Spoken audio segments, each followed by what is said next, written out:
What's good, everybody? It's your boy CG, and we back again. I'm sorry it took so long to get a video. It's been kind of hard getting into the studio and actually getting it done.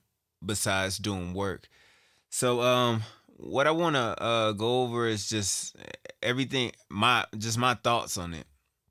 So, just straight off, I felt like this microphone, the Townsend Labs Spear L22, as a microphone itself, it just sounds great.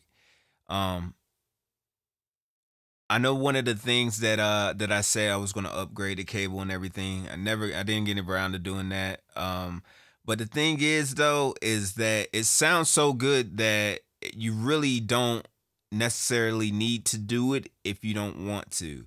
Like me, I like unity in the studio, so all the cabling, everything is the same. So I know that okay, I have like a control, you know what I mean? But it actually doesn't sound bad at all. So the way that I have things right now is I have the Townsend Labs running through my S3 Avid S3 controller, just running into the inputs off of that, and and then I have the audio playback going through my Lynx Hilo.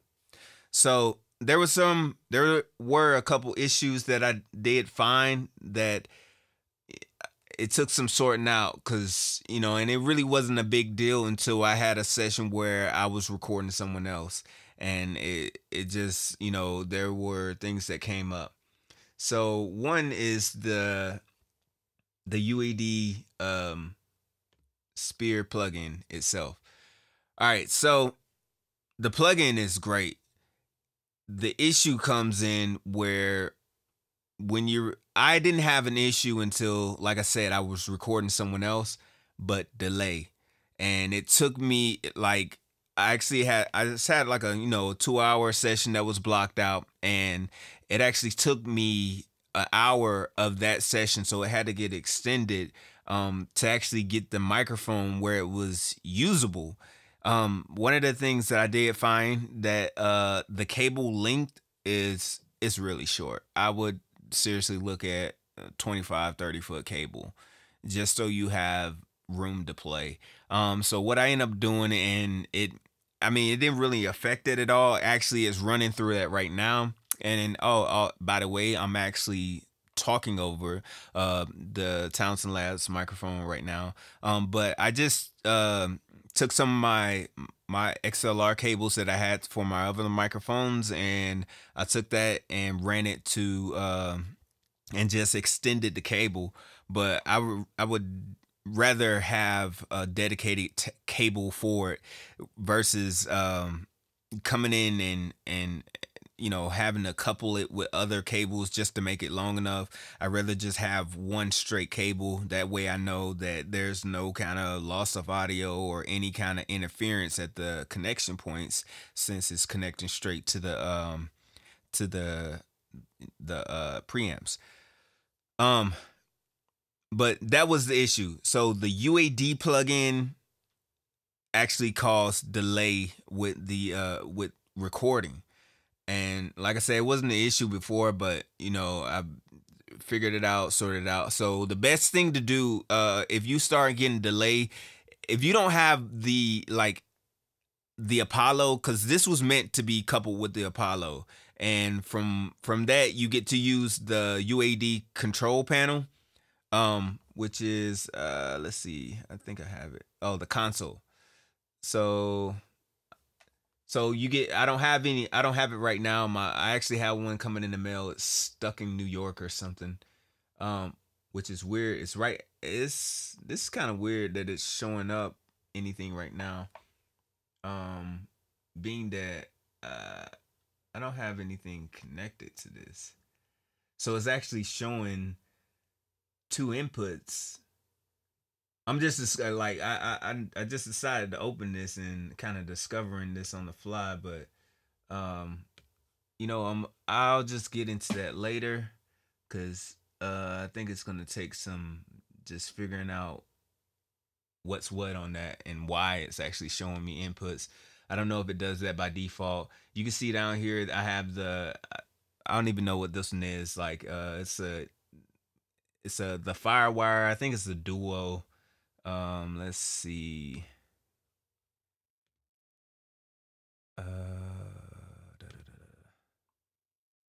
It's a quad. So I've got a quad satellite hooked up to it. It's Firewire. But it's just, I think it's, this microphone is meant to run through this console right here.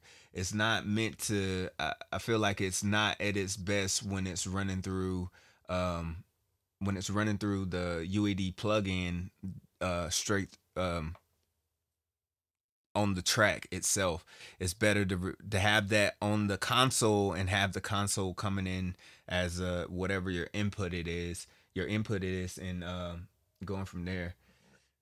So what I found with the other thing I found was that this microphone, because it has two cables that come in, so you get these stereo tracks right here. And what I found is that you see, I'm not sure if it's just my setup or that's how they get their audio, because it didn't sound any different to me. But you see how one wave form is on one side is bigger than the other. I'm thinking this is because it's recording.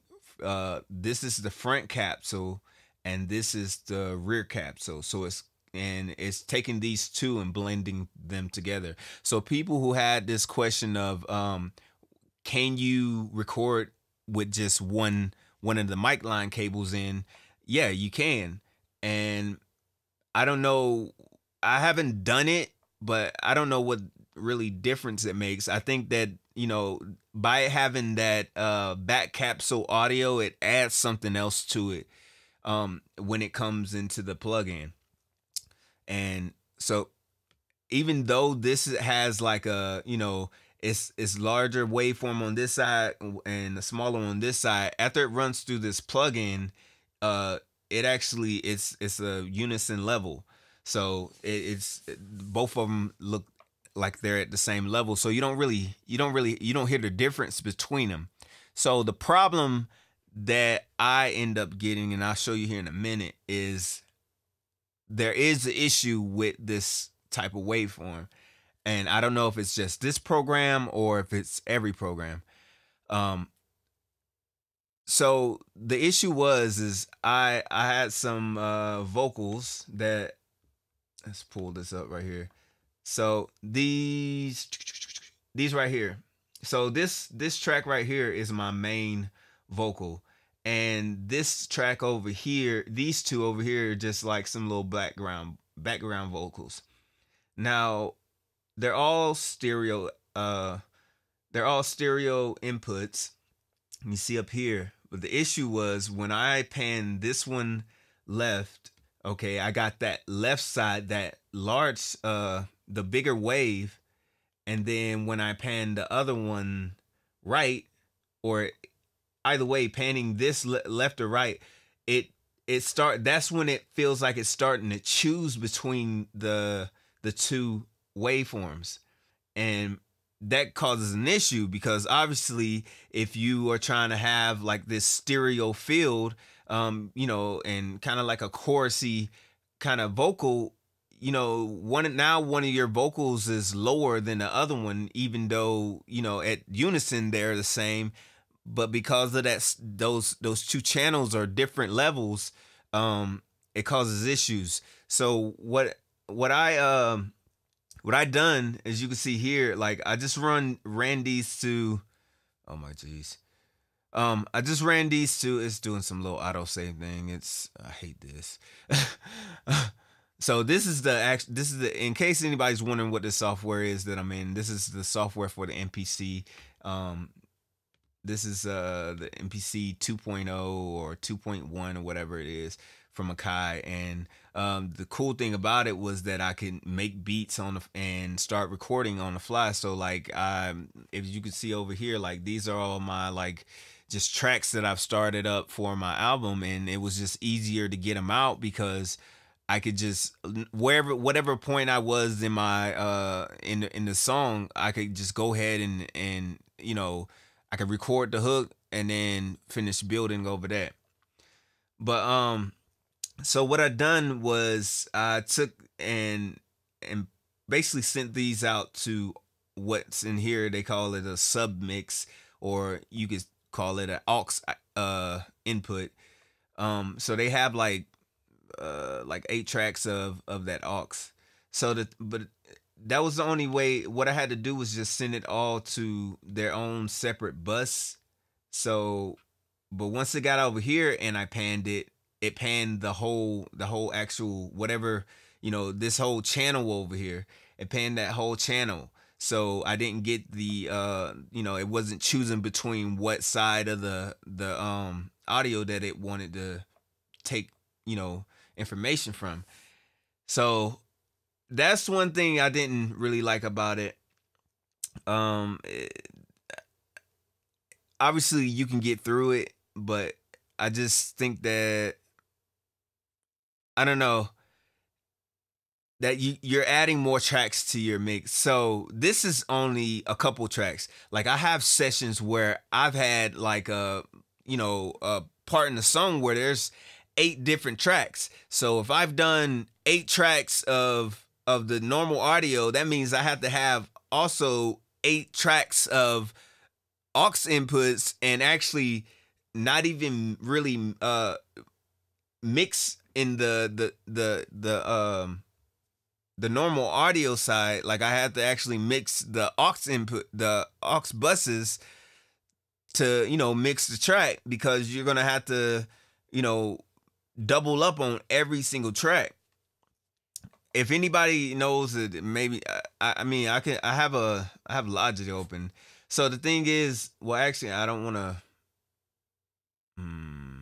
You know what? We'll do it. So I've got Logic open. It's recording right now, and we're gonna see if. Oh my jeez.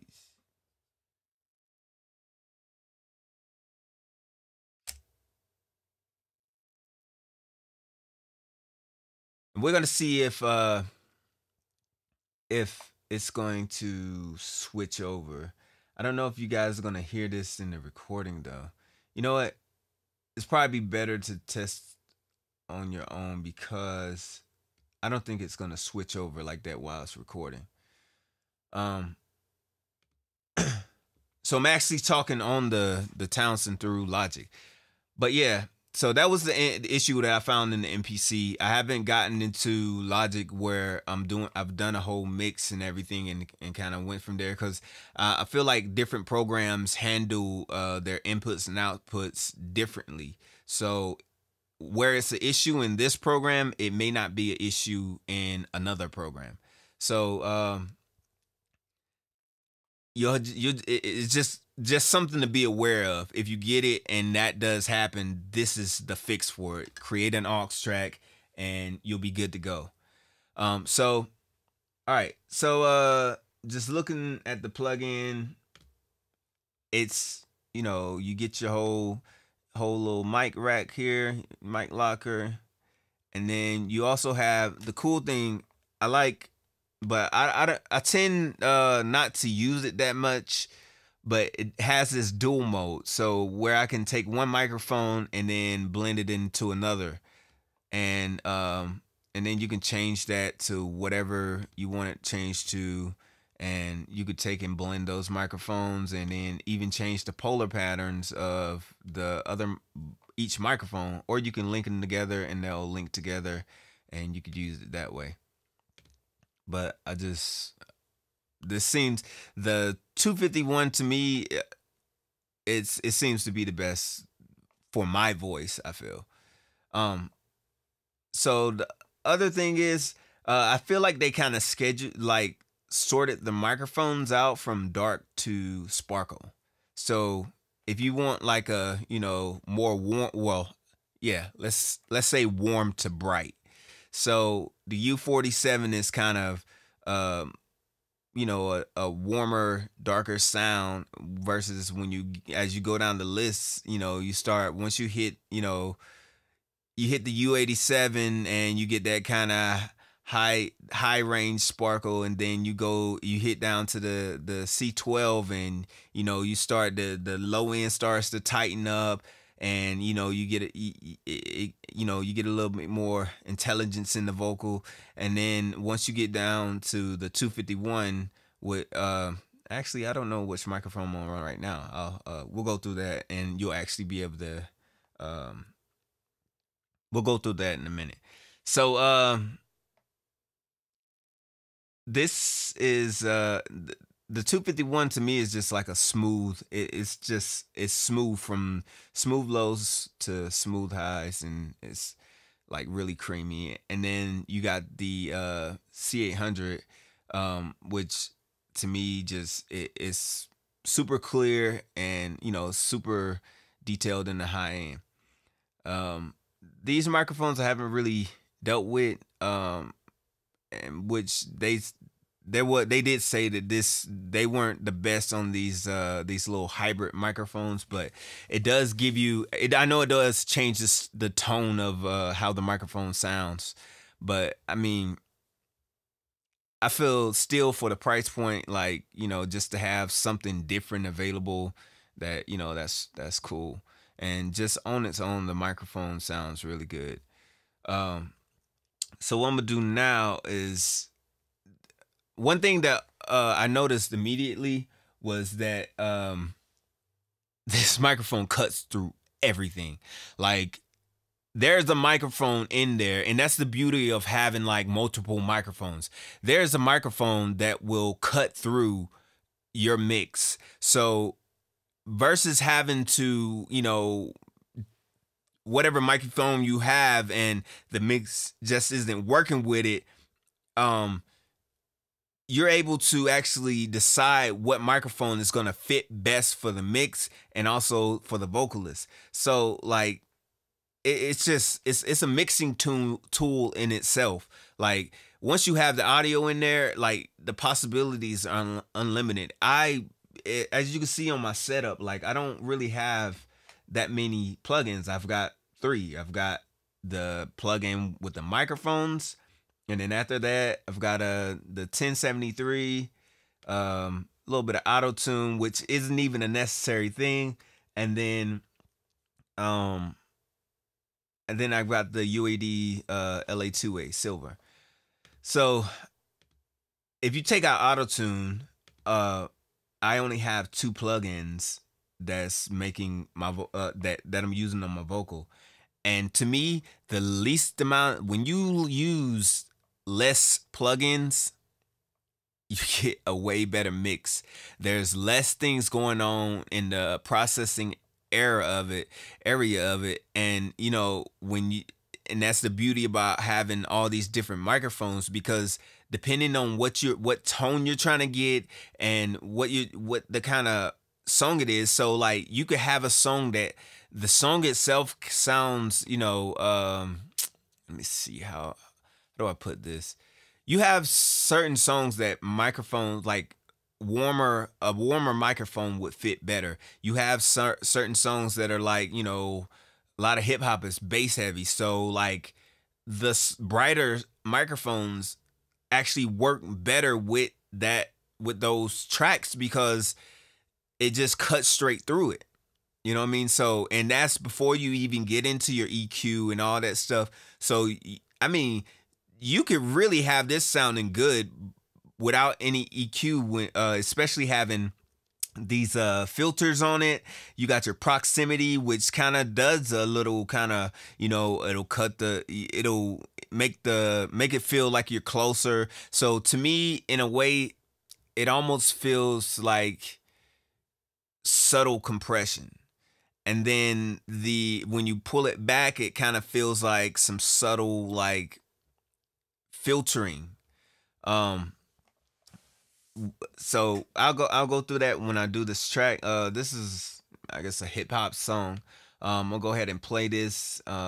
Just let y'all hear the hook and then hear how it sounds. So I have this running through my Bricasti M7. So for you people who use MPC, this might be a good look on, you know, if you've been trying to figure out how do I get my vocals to go through external gear.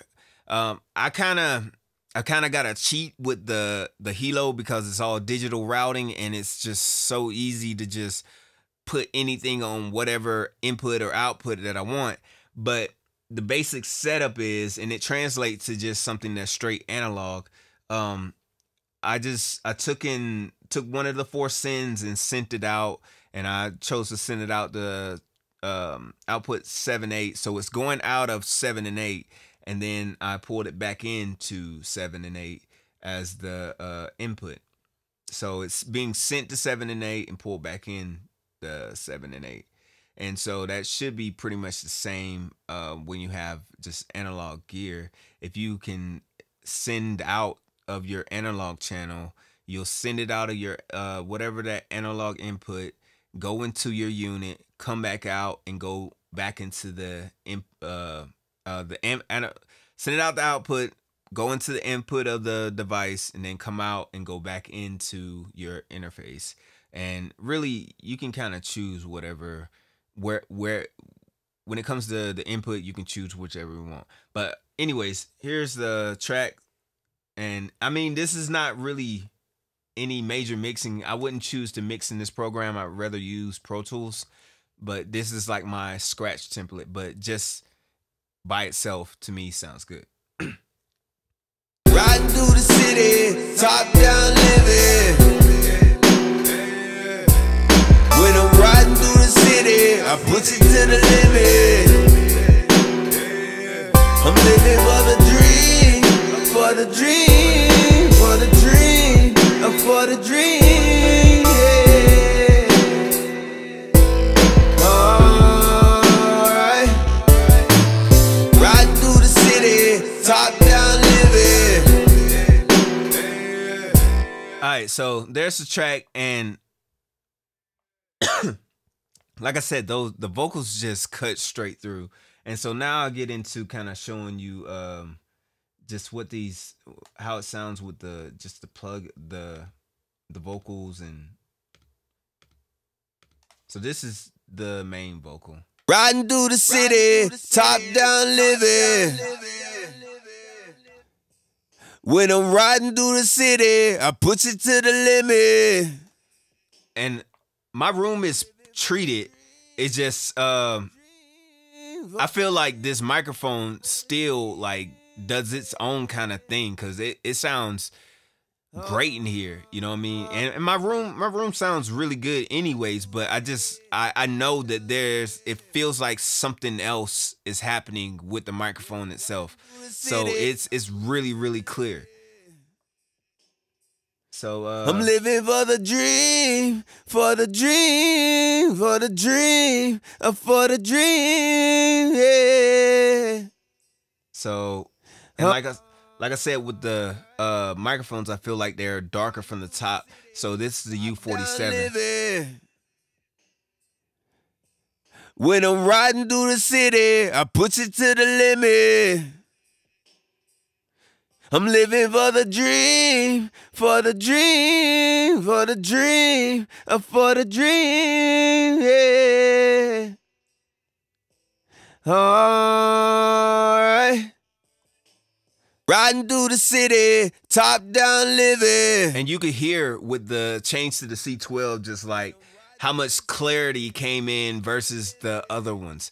And I mean, what I've been taught is that when you have to take a microphone, like, you shouldn't have to EQ your microphone to fit the vocalist. You know what I mean? Like, you should choose your gear to, like, you really shouldn't have to do anything. So anything that you're doing after that fact is just kind of enhancing. Like, I'm trying to further create a sound for this artist. But just in its rawest form, like the vocal, the microphone and preamp and like the gear should match the artist or vocal that you're trying to. It should match the vocal performance. Top down living. This is the 251.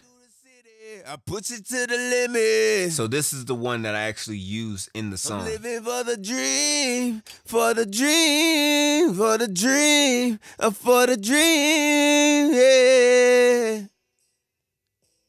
Alright. Riding through the city, top down living. And then the C800. When I'm riding through the city, I put it to the limit. I'm living for the dream, for the dream. And the thing is when like I said, you have like this proximity effect to where you can kind of adjust it to even further to fit the mix. Like say that it sounds too forward on the mix, you could pull it back. You know what I mean? If it sounds too thin, you could push it forward. So I'll just sweep through this real quick. I put it to the limit. I'm living for the dream, for the dream, for the dream, for the dream, yeah. Alright. Riding through the city, top down living. When I'm riding through the city, I put it to the limit. So the thing that I see is that like what it does is really subtle and it's usable. And, you know, I could use this over an EQ because it seems like, you know, it's pushing and pulling that low end, but it's doing it in a way to where like you're not getting like the muddy kind of bass. It's just like you get that break. It's more of a bass presence and absence versus like it's just pushing up the bass, or it's, you know what I mean, cutting it out, because it doesn't seem like a steep filter or anything that's on it. It just seems like it kind of just takes it away or tightens up the bass, you know what I mean? And I feel like that you can EQ with just this plugin, like, you know, with the filters and everything. So like I normally cut my vocals down to 100, and so, and you can just this is kind of like your EQ section right here, you know what I mean? So like technically I could just probably use this and a compressor, and then I'm good to go. And like you got to remember that this is just one part of it. You also have this dual mode, which you can add more. So like if you want, like say let's do something, for instance, like let's go to the C12. I feel like C12 is kind of like the brightest, right? So but over here we'll say when I'm riding through the city, I put it to the limit. Let's do the U47. I'm living for. All right. So say I don't like the low end of my C12 or whatever. So I mean, and we'll just cut both of these down to 100. Riding through the city, purposes. Top down living. So what I could do is when I'm riding through the city, I put it to the limit. Actually, I'm living for the dream, for the dream, for the dream. Okay, I just seen something, because it has because what I was thinking to do was like take down the low end of the C12 and add the low end of the 47, which I could still do if I just take the filter off. And I put it to the limit. I'm living for the dream, for the dream, for the dream, for the dream, yeah. Alright.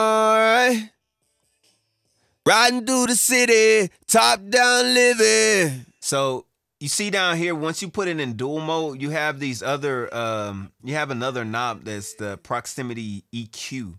So I'm living for the dream. I feel like that's kind of also pushing and pulling for the brightness and darkness of it. So what I've done is like, let's go to extreme. Let's just cut off. Top down living. Let's just cut off all the way down to, I think this is when I'm riding through the city, I push it to the limit. 200. It's cutting down to 200 hertz. I'm living for the dream, for the dream. This is just a C12 by itself. Now let's take in we'll cut down to the regular 100 on the U47, and then we'll mix it in till it sounds good. When I'm riding through the city, I push it to the limit. I'm living for the dream, for the dream, for the dream, for the dream, yeah. So to me now, you got the low end up to 100 hertz from the U47, and then you've got more of the kind of high end presence of the C12. But what I can also do, like, I feel like the U47 kind of pushed it forward some. So what I can do with this proximity is pull that back. All right. Riding through the city, top down living. When I'm riding through the city, I push it to the limit. I'm living for the dream. So, I mean, by what I'm doing, I've essentially created a new microphone. So, like, but these are the possibilities of what you can do with this. And the thing is, by this being a plug-in, it's automatable. So you could take this and automate these knobs. So, but I'm gonna go ahead and wrap this up because I don't want this to be a super long video. I try to keep things down to about 10 minutes. I'm pretty sure I'm past that. But so overall, I love this microphone. I want more of these so that I can actually, like, you know, depending on the situation, I can have actual two of these and use them in that way. But till next time, y'all have any more questions, anything specific you want to go over that I didn't go over, let me know. It's your boy CG, and I'm out. All right. Riding through the city, top down living. When I'm riding through the city, I push it to the limit.